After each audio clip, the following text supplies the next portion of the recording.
There's been some shocking news recently. Octopus Energy cut their export rates by 50%.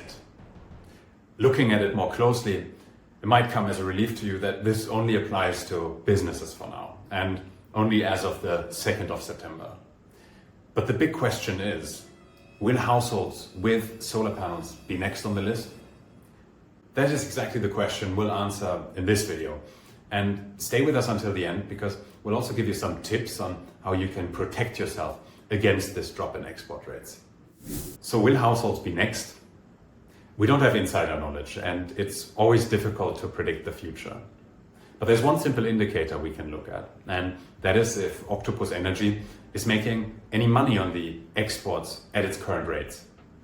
To explore this question, let's look at how the Octopus SEG rates on the outgoing fixed tariff compare to the electricity prices on the wholesale markets. Octopus pays homeowners with solar panels 15p for any kilowatt hour exported back to the grid.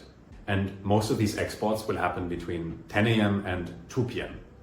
And during those exact same hours, the average price on the wholesale markets for a kilowatt hour of electricity has been at around 7p for the last 3 months.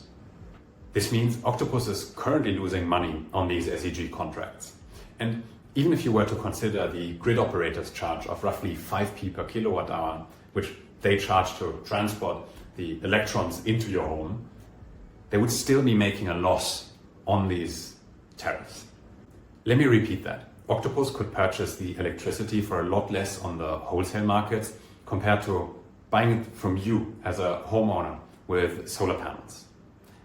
And they're not a charity, they're a business, so they want to make a profit, which is why we believe it is unlikely that they will keep those export rates at the current high level for much longer.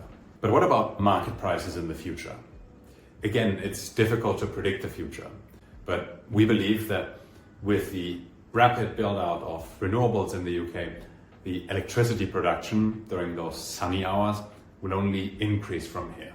Demand, on the other hand, is increasing at very different times, especially with the build out of heat pumps and EV chargers. And that's why we expect this trend of declining electricity prices during those sunny and windy hours to continue. This means we also don't expect the SEG rates to increase anytime soon under normal circumstances.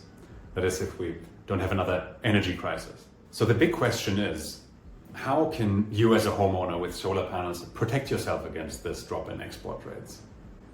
And there's two pieces of advice that we would like to give you. The first one is to lock in your export tariff for as long as you can. That will usually be 12 months.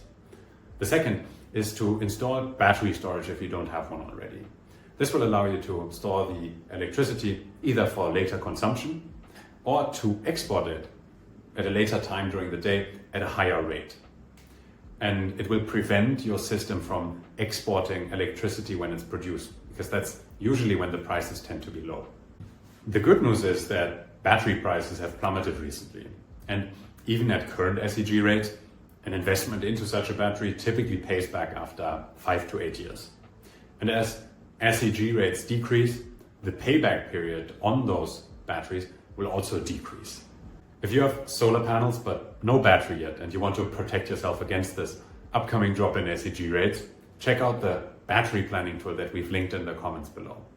In just a few clicks, we'll give you an estimate on the right size for your battery, as well as the price. So check it out, and we'll see you in our next video. Thank you.